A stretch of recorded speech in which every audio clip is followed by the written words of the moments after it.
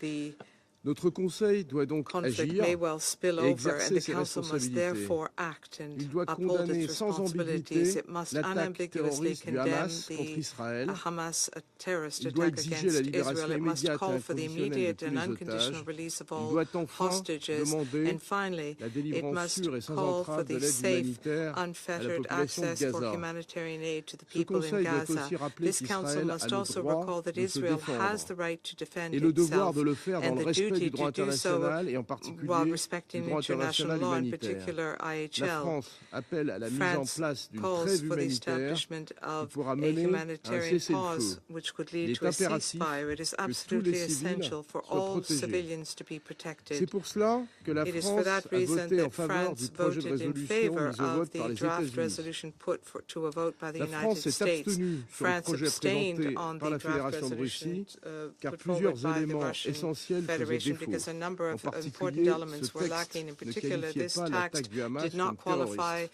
the En Hamas outre, attack as il n'avait pas terrorist. été Moreover, ouvert à la it was not négociation et nous le open for regrettons. negotiation, and we regret that fact. Après le malencontreux échec After de the ce jour, unfortunate la failure France today, continuera, France comme elle will l'a toujours fait, continue, as it à has s'engager always de bonne done, foi to be pour committed in que good ce Conseil faith prenne ses to ensure that this responsabilités. Council upholds its Il est de notre responsibilities. devoir It is collectif our de collective redessiner un duty horizon politique to à même de redesign a répondre political aux horizon in order aspirations to meet légitimes the des legitimate Palestiniens, aspirations of the dont le Palestinian Hamas n'est people. pas le représentant. Hamas does Les not conditions d'une represent paix those durable sont people. connues. The conditions Ce sont for des lasting garanties peace are well known. indispensables These are pour la absolutely sécurité essential d'Israël guarantees for the security et un of État Israel pour les and Palestiniens. a C'est state la for the ligne que la France Palestinians. défend That avec is the constance line that et France qu'elle will continuera de continue défendre. Je to vous remercie. defend and has always defended. Thank you. I thank the permanent representative of France for his statement, and now I give the floor to the permanent representative of Malta. Thank you, President. I have the honor to speak on behalf of the elected members of the Security Council, the E10. We regret that, yet again, this Council has not been able to exercise its mandate. Confronted by escalating conflict, a dire humanitarian situation, and the loss of civilian lives, our responsibilities remain clear and present. This Council is obliged to maintain international peace and security, and to do its utmost to safeguard the lives of civilians. We also call for the immediate and unconditional release of all remaining hostages. The E10 remains firm in its belief that we must urgently and genuinely address the humanitarian crisis in Gaza, whose population is on the brink of calamity. Hundreds of thousands of civilians, including children, have been displaced. Thousands have been killed and injured. We cannot add to their suffering through our inability to find an agreement on a resolution that is desperately needed. Parties must allow aid in, as is their obligation under international law. We need to promote every and all mechanisms that can contribute to ensuring that assistance reaches all those in need throughout Gaza. Possible options include a humanitarian ceasefire, humanitarian pauses, and humanitarian corridors. We need to ensure the provision of essential goods and services at scale and sustained. This includes water, fuel, food, electricity, and medical supplies. We also recall that civilians are protected under international law and call for safe movement and the protection of civilian objects which are indispensable for the civilian population. While we welcome current efforts towards allowing humanitarian aid into Gaza through Rafah and commend all partners involved, we note that the current volume of aid is utterly limited when assessed with the actual needs of the population. This crisis is also gripped by a growing risk of regional spillover. This demands our undivided attention. We must mitigate such risks through urging all parties to exercise restraint, de-escalate, and to respect the norms of international law. It is for this reason that in the coming days, the E10 will be working on a new proposal. As elected members of this Council, we also represent the rest of the international community, and we have a duty and an obligation to act. There is no time to waste. Thank you. I thank the permanent representative of Malta, and I now give the floor to the permanent representative of Israel.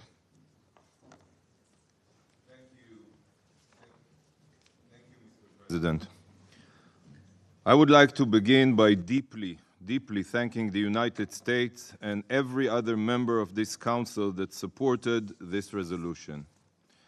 Voting for a resolution that clearly condemns savage genocidal terrorists while standing up for member states' right to defend itself against terror shows that despite all of the libelous falsehoods spread in the UN's halls, there are still those who stand up for the values of freedom and security.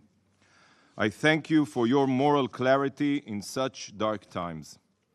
To those who voted against this resolution, I must say that your decision shocks me to my core. In Israel, we are fighting for our very survival.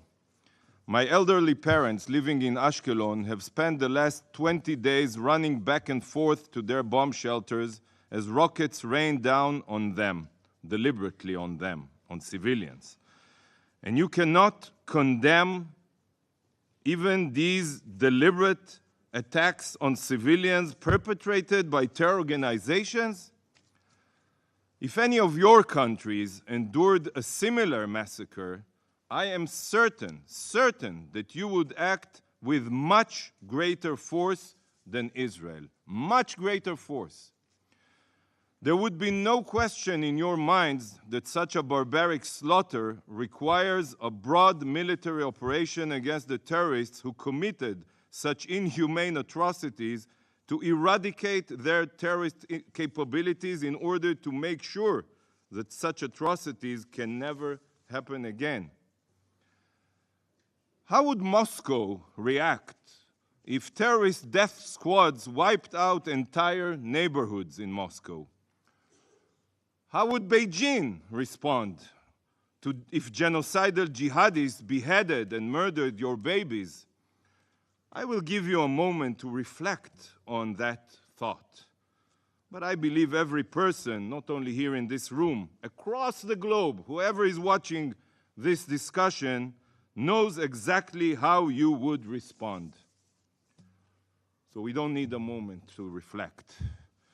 Should the Security Council not condemn the terrorists and their crimes against your innocent civilians, each of you would be just as shaken as I am.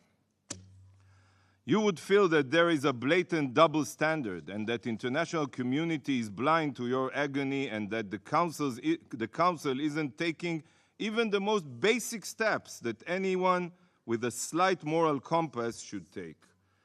This is precisely how the state of Israel feels right now.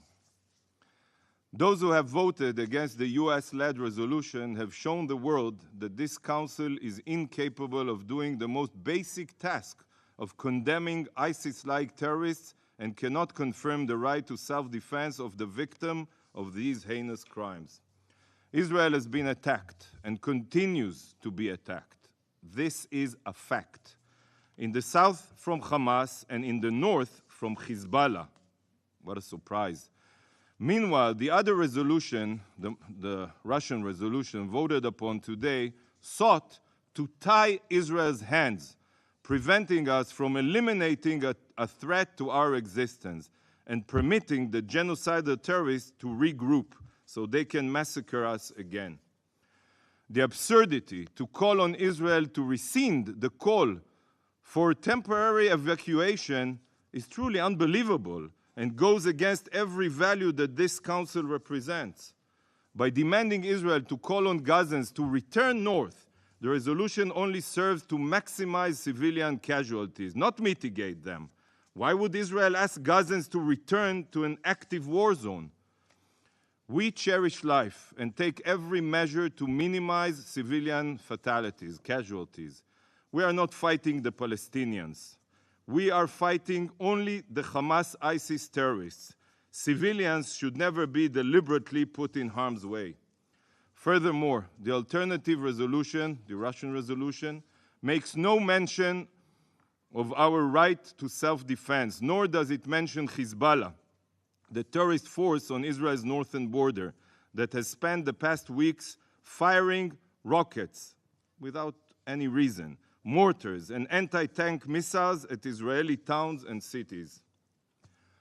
Would Moscow or Beijing be given a right to self-defense if faced with the same threat? I believe so. Finally, if this other resolution truly focused on the humanitarian situation, as it was presented in the first time, the over 220 hostages being held by Hamas would not be a general side note at the very end of the resolution. It would be the first demand. The hostages held by Hamas must be the top humanitarian priority of the international community. Their well-being should come before aiding the supporters of the terrorists who abducted them. Before. Despite the wording of the Russian resolution, there can never be any false immoral comparisons between the Hamas savages and the law-abiding democracy of Israel. Israel is fighting sheer evil, and this should be crystal clear to every person in this room. Hamas has perpetrated the most barbaric massacre of Jews since the Holocaust. Hamas is solely responsible for the Palestinians' situation in Gaza. Hamas is committing crimes against humanity. In the wake of the Holocaust, we collectively swore never again. This was one of the main reasons the UN was established. Never again, dear colleagues, is now. Do not forget this. Thank you, Mr. President. I thank the permanent representative of Israel for his statement. The permanent representative of the Russian Federation has asked for the floor to make a further statement. I give him the floor. Господин председатель, Mr. President, я бы хотел сказать I would just like несколько слов I'd just like to say a в few ответ на то, words что to сейчас только respond что говорил to what has Проспект just been Израиля. said by the PR of Israel. Проспект Израиля The задал PR of риторический Israel вопрос. put a rhetorical question. Как бы повела себя Москва What would Moscow do в случае террористической атаки there were против terrorist Российской Федерации? attacks on the Russian Federation? Ответ на этот вопрос The очевиден. response to this question is very Россия clear. сталкивалась с Russia международным терроризмом, has encountered international terrorism, например, for в ходе example, того, что происходило в during Чечне what happened в in конце Chechnya 90-х и at 2000-х the годах. end of the 1990s, beginning of 2000s. Тогда Then многие сидящие в этом many зале people sitting here in this говорили chamber нам, что мы told сталкиваемся не us с международным that we were терроризмом, not а с encountering национальным international освободительным terrorism, движением. but with a national И призывали liberation нас movement говорить and urged us to с чеченцами. to talk to the Chechens. Мы говорили с We чеченцами talked to потом, the Chechens then. но с террористами мы не But разговаривали, мы их We уничтожали. didn't talk to the terrorists, we Точно так же, destroyed как мы them. подвергались Just террористическим атакам as в well, ходе тех кампаний в we, Буденновске, когда террористы захватили when the больницу. terrorists took a hospital in Budionnovsk, we eradicated them Дубровке, there. где они In захватили Dubrovka, кинотеатр. where В they школе took Беслане, где the они убили огромное количество невинных детей. cinema, and then in Beslan, where Я they хочу killed обратить innocent внимание children. I'd like to draw your постоянно attention представителей to Израиля what the PR на то, said. что I'd like to в draw your наших attention to the fact выступлениях, that in our в нашей statements, резолюции in our содержится как resolutions, осуждение терроризма, there is a так и condemnation of сочувствие, terrorism соболезнования and expressions of sympathy справедливому гневу with the rightful Израиля в rage отношении of гибели Israel своих мирных regarding жителей. the deaths of its civilians. Мы и сейчас We сталкиваемся с актами now терроризма. are И также encountering не terrorist acts разговариваем as с well. терроризмом. Мы And we don't разговаривали talk to с terrorists, чеченцами. we talk to the В Chechens. результате And Чечня as a сейчас result, мирная Российская Республика, Chechen is now a которая peaceful входит в Russian состав republic многонациональной России. that is an integral И part of the Russian чеченские, Federation. And например, the подразделения участвуют в специальной Chechens военной операции в are стране indeed России, in полностью the special поддерживая military российское руководство. operation of Вот что Russia такое and are разговаривать с fully народом. in Но с the army. террористами чеченскими That мы не is what it разговариваем. means to talk И to мы the призываем people, but вас we don't talk talk Не to отказаться от terrorists. борьбы с терроризмом. And so we're not asking you to reject А a бороться fight с with терроризмом, terrorism, с but rather to террористами, fight а не с мирными terrorism. гражданами. В этом суть To fight того, о чем мы terrorists говорим. and not to Не fight отрицая ни в коем civilians. случае права So we're not in any way Израиля на denying то, чтобы Israel's защищать себя right от террористических to атак. Прошу protect вас это иметь в itself виду, когда вы в from следующий раз terrorist комментируете attacks. наше Please, could you bear that in mind when you decide to comment on our statements in the future? Thank you. I thank the permanent representative of the Russian Federation for his statement. The permanent representative of China has asked for the floor to make a further statement. I give the permanent representative of China the floor. Thank you, Mr. President. I will be very brief. I only wanted to say, my distinguished PR of Israel, having a debate with Israel was not my intention. That Israel treats China as a rival, either as a rival.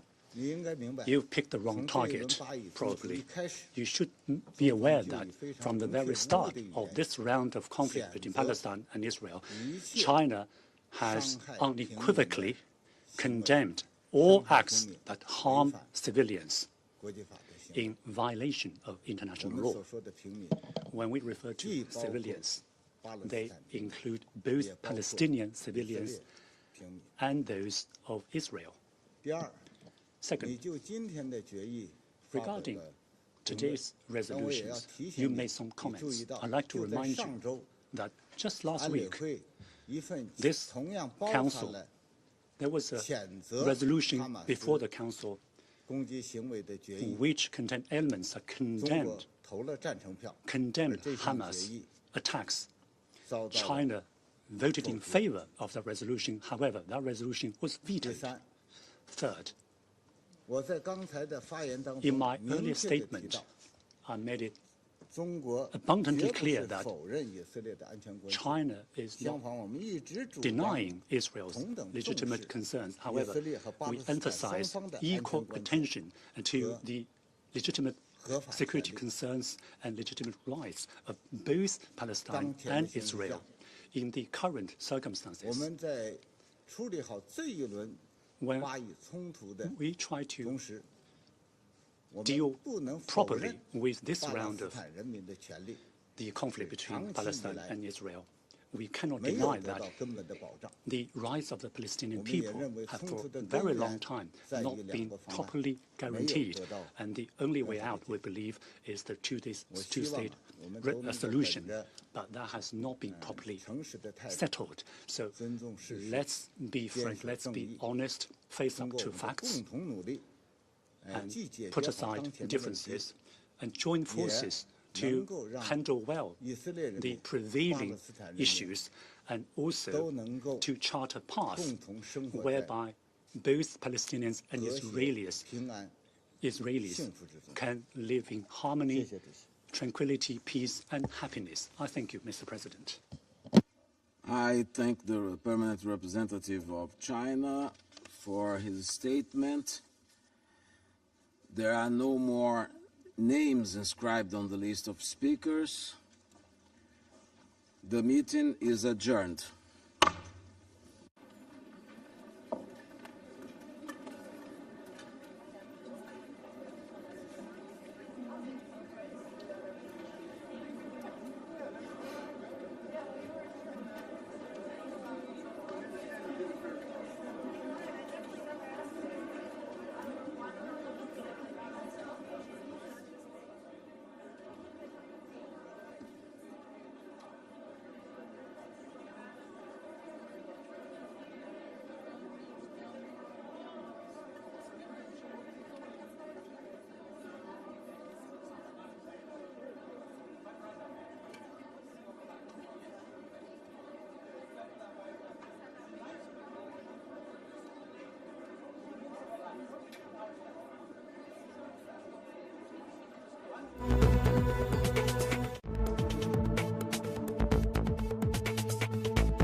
welcomes the convening of this open debate on women's participation in international peace and security, bearing in mind more specifically the increased number of conflicts and the most recent outbreak of hostilities in Israel and Gaza. Mr. President, our thoughts are with all those who have suffered the unbearable consequences of war, especially the women and children who, as always, are paying the heavy price of armed conflict settings and also make up the vast majority of displaced persons. At this moment, women and children already account for more than 60% of the casualties in the current war in the Middle East, and we know that will increase if we are unable to facilitate a ceasefire. In this regard, St. Vincent and the Grenadines calls for an immediate cessation of hostilities on all sides and for a quest to embark on a just and lasting peace in accordance with the principles and provisions of Resolution 242. The international community must intervene justly and mercifully to bring hostilities to an end and to ensure that international humanitarian law is upheld in Gaza for the sake of humanity. Mr. President, as we commemorate the 23rd anniversary of Resolution 1325, let us be mindful that the primary objectives of the UN Charter are to save succeeding generations from the scourge of war, to reaffirm faith in fundamental human rights, and to promote social progress and better stares of life in larger freedom. The 4 pillars of the Women, Peace, and Security agenda, under the banners of participation, protection, prevention, relief, and recovery, allow for an elaboration of, yet targeted approach to, these timeless principles. Today, we take a moment to contemplate the progress we have made as a global community and the obstacles that still lie ahead. But we do so especially mindful of the women and children in the conflict-affected countries. We do so, too, with a profound sense of urgency of the necessity to ensure that our tools are fit for purpose. We do so now with the determination to redouble our efforts in putting them to good use. We remain cognizant that women constitute approximately half of the global population, including those residing in conflict-affected countries and regions. So we must ensure that solutions to and the prevention of conflicts are durable and inclusive. We offer these 3 points of emphasis. First, despite the adoption of Resolution 1325 over 2 decades ago, women's participation in international peace and security processes, including those led by the United Nations, remain unacceptably low. Mr. President, it is high time that we take substantive and meaningful action to address this issue and ensure the full, equal, meaningful, and active participation of women in all peace processes. Secondly, UN political and peacekeeping missions play a critical role in building capacity. To achieve the women, peace, and security goal of equal participation of diverse women at every stage of peace processes, all UN-led organs and agencies must consistently apply gender analysis. The UN must demonstrate political will by providing financial and technical support and building national capacity to enhance women's participation. By doing so, every aspect of UN-led peace processes can ensure gender parity and justice at every stage. Thirdly, women must be given equal opportunities to lead and participate in peace efforts. This includes being part of negotiations, acting as mediators, and signing peace agreements. Mr. President, women must also be involved in monitoring peace agreements, transitional authorities, and all other political and economic processes related to building and sustaining peace. Mr. President, in closing, it is undeniable that sustainable peace cannot be achieved while women are targeted in war and excluded from peace negotiations. Women's participation and empowerment are essential to resolving conflicts and building lasting peace. It cannot be overstated that the inclusion of women in the peace process is non-negotiable if we are to have any hope of creating a peaceful future. Thank you, Mr. President. I thank Her Excellency Mrs. Peter for her statement. And I give now the floor to His Excellency Mario Adolfo Bucaro Flores, Minister of Foreign Affairs of Guatemala. Muchas gracias, señor presidente. Thank you very much, Mr. President. Guatemala is grateful to Brazil in its quality as President of the Security Council for October for convening this open debate on the historic resolution on women, peace, and security, Resolution 1325.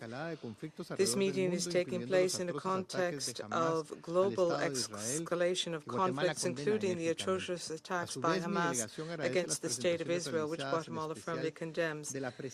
My delegation is also grateful for the briefings provided, in particular the briefing by the President of the ICRC, who for the first time since 1947 is a woman. The adoption of Resolution 1325 is a landmark in our efforts towards global peace and security. It is the first resolution which recognizes the key role of women in building peace, preventing and resolving conflicts, as well as the differentiated impact that conflicts have on women and girls. This resolution inspired the international community to adopt clear-cut measures to promote gender equality in areas affected by conflict.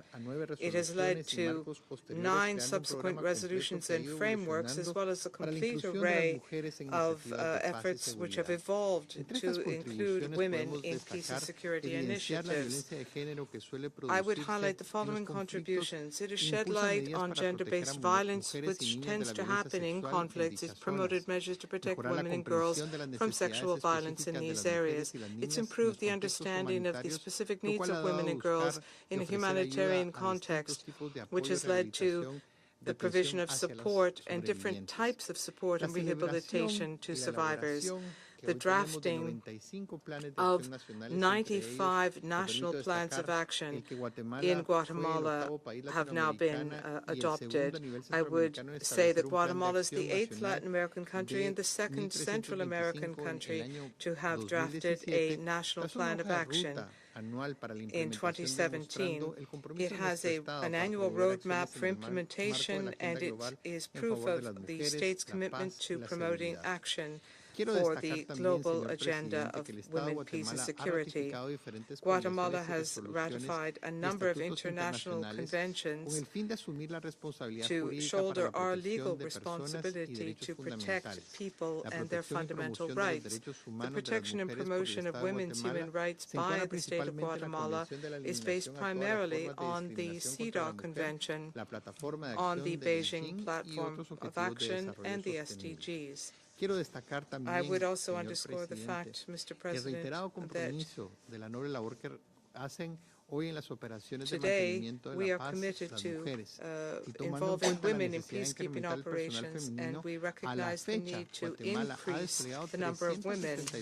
So far, Guatemala has deployed 372 women, 22 have participated as military observers, 6 as staff officials, 158 in the military police contingent in Haiti, and 186 in the Special Forces contingent in the DRC. Mr. President, at this 23rd anniversary of the adoption of this resolution, we recognize progress achieved by member states as well as the challenges ahead. We must prioritize the needs of women in conflict and post-conflict situations. we must bring those individuals, either perpetrators or masterminds of violence against women, to justice. We must make sure there are economic opportunities for women who have become victims. To achieve sustainable peace, we need the full and meaningful participation of women in the decision-making process and in peace building. We encourage this Council to continue to take the necessary steps to promote Resolution 1325 and to implement it in practice effectively. All member states of this organization must continue to promote and protect the rights and needs of women in conflict situations, and together we hope to see progress before we celebrate the 25th anniversary of this historic resolution. Thank you very much, Mr. President. I thank His Excellency Mr. Búcaro Flores for his statement, and I now give the floor to His Excellency Lord Vaea, Minister of Internal Affairs of Tonga. Mr. President, I wish to congratulate Your Excellency for taking the chair, and I am pleased to address the Security Council for the first time on the anniversary of the landmark United Nations Security Council Resolution 1325 on the theme Women's Participation in International Peace and Security from Theory to Practice. Peace and security for Tonga means the security of the people from a variety of widespread and cross-cutting challenges to the survival, livelihood, and dignity of the people. The impact of intersecting crises of climate change, COVID, disasters, including the volcanic eruption of January 15, 2022 in Tonga, creates a variety of insecurities that we are, as a community of people, must address. The adoption by Pacific leaders of the Boe Declaration in 2018 and the 2050 strategy for a blue Pacific continent recognizes a comprehensive approach to security. Tonga's national women empowerment and gender policy, as well as the Pacific Platform for Action for Gender Equality and Women's Rights, further create an enabling environment for mainstreaming gender across government policies.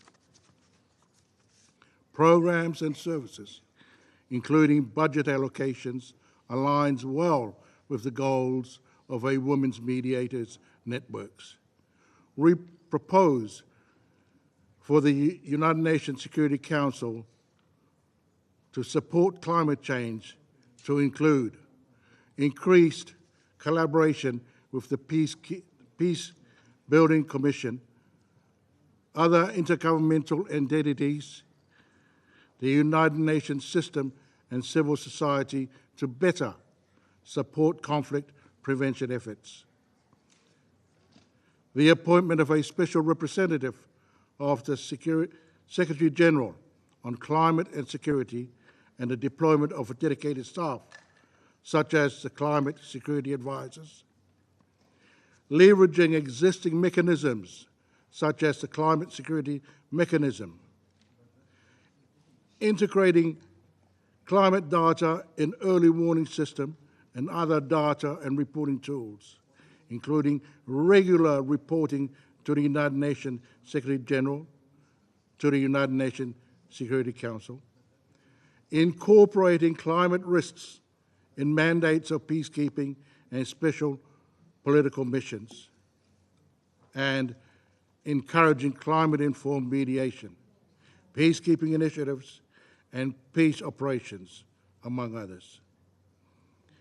In conclusion, we look forward to continuous engagement with member states, civil society, and development partners in addressing comprehensive crisis facing the Pacific in our own way that would translate and build on our community and traditional ties. And may we translate women's participation in international peace and security from theory to practice. Mr. Chairman, I thank you. I thank His Excellency Mr. Vaya for his statement. I now give the floor to His Excellency Mr. Ahmed Attaf, Minister of Foreign Affairs and National Community Abroad of Algeria. السيد الرئيس، Mr. President, لكم من هذا الوفد جزيل الشكر على تنظيم جلسة النقاش هذه وإتاحة الفرصة للتداول حول موضوع المرأة والسلم والأمن، وهو الموضوع الذي أدرجته بلادي ضمن أبرز أولويات عهدتها المقبلة بمجلسنا هذا. 23 عاماً مضت منذ اعتماد مجلسنا هذا للقرار التاريخي رقم 1325، وهو القرار الذي كرس اعتراف المجتمع الدولي بالدور المحوري بل الحيوي الذي تطلع به المرأة لا سيما في منع ووقاية وتخفيف آثار الصراعات، بل وفي كثير من الأحيان وأغلبها في بلورة تسويات سلمية ومستدامة لها.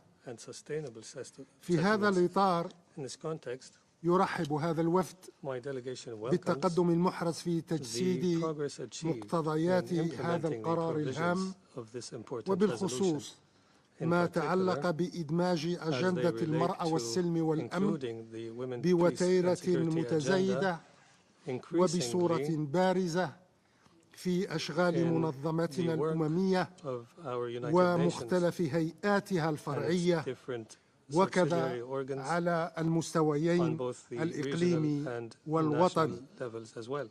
ومن جانبها وتأكيداً لما جاء في كلمة الرئيس الجمهورية السيد عبد المجيد تبون خلال مشاركته في النقاش العام للدورة الحالية للجمعية العامة، فقد اعتمدت بلادي شهر يوليو المنصرم خطة عمل وطنية بهدف تقديم مساهمتها في تحقيق مقاصد هذا القرار الأممي الرامي إلى تعزيز مكانة المرأة في السلم والأمن ودورها الفعال في إحلال السلام في كل مكان وفي جميع الأوقات وتحت كل الظروف.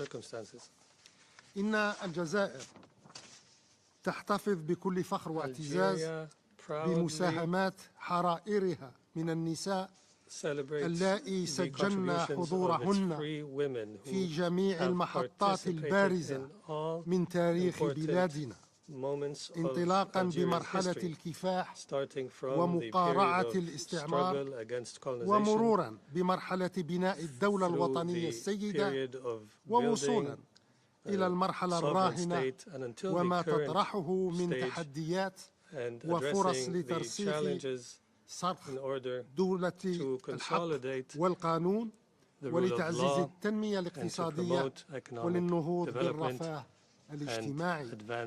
ولا شك أن اعتماد خطة العمل الوطنية الرامية إلى تفعيل القرار 1325 كما هو منصوص عليه في التوصية الرابعة من آخر تقرير للأمين العام للأمم المتحدة حول هذا الموضوع سيكون له الأثر البالغ في تعزيز هذا التوجه وفي تثبيت المكتسبات التي حققتها الجزائر في هذا السياق، لا سيما فيما يتعلق أولا بتعزيز عملية تجنيد النساء في الأسلاك الأمنية والعسكرية بغرض المشاركة الفعلية في الحفاظ على الأمن والاستقرار. ثانياً بدعم وصول وترقية النساء إلى المراكز القيادية في الهيئات الأمنية. ثالثاً برفع الوعي لدى النساء والرجال بأهمية مشاركة المرأة في القطاع الأمني والعسكري وتشجيع الانخراط فيهما. رابعاً، تعزيز تواجد المرأة في مختلف الهيئات الوطنية والإقليمية والدولية ذات الصلة بالسلم والأمن. خامساً، بتدريب موظفات قياديات في الهيئات الأمنية والعسكرية على تقنيات التفاوض وإدارة النزاعات وحلها لتهيئتهن للمهام الإقليمية والدولية الخاصة بحفظ السلام. سادساً، بإنشاء قاعدة بيانات للنساء اللائي لديهن تجربة في عملية التفاوض وحفظ السلام والنساء المؤهلات للقيام بذلك. سابعاً وأخيراً، بإشراك العنصر النسوي الناشط في المجتمع المدني والحركة الجمعوية في جميع المجالات. السيد الرئيس، إن الجزائر وكغيرها من باقي الدول ليست بمنأى عن التداعيات التي تفرضها التطورات الدولية والإقليمية، وبالخصوص ما تعرفه منطقة الساحل الصحراوي التي تشهد تأزما غير مسبوق في الأوضاع جراء تزايد وامتداد وتفاقم بؤر التوترات والأزمات والصراعات في صورة قوس من اللا أمن ولا استقرار يمتد من البحر الأحمر إلى المحيط الأطلسي.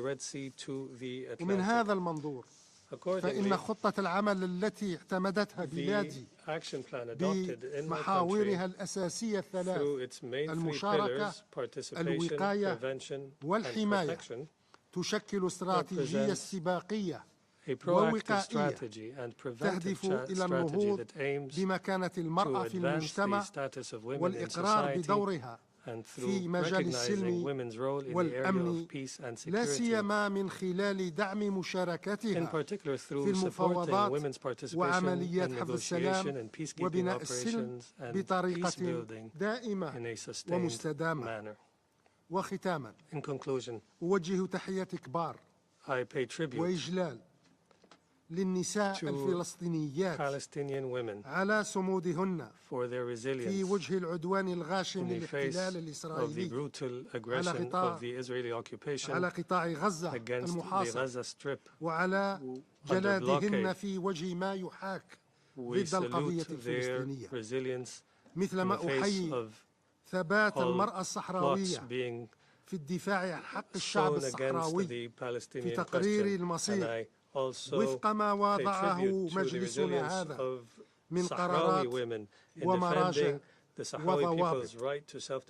ومني تحية إعجاب واحترام وتقدير لكل الحرائر في العالم نظير ما تضحين به وما تحملنه من متاعب وما تقدمنه من جهد بغية فرض بصماتهن وتواجدهن وتأثيرهن في أطر انتمائهن الهادفة إلى استتباب السلم والأمن والاستقرار. وشكرا لكم سيد الرئيس. I thank His Excellency Mr. Ahmed Attaf for his statement, and I'll give the floor to Her Excellency Ms. Elizabeth Taylor-Jay, Vice Minister of Multilateral Affairs of Colombia. Muchas gracias, señor presidente. Thank you very much, distinguidos Mr. President. delegados y delegadas, excelencias. Un año después de haber anunciado al mundo el inicio del proceso participativo para construir el primer Plan de Acción Nacional de Colombia para la implementación de la Resolución 1325, venimos ante ustedes a contarles la historia transformadora que estamos tejiendo para construir la paz en nuestro país. Una paz que solo es posible con las mujeres en todas sus diversidades. En Colombia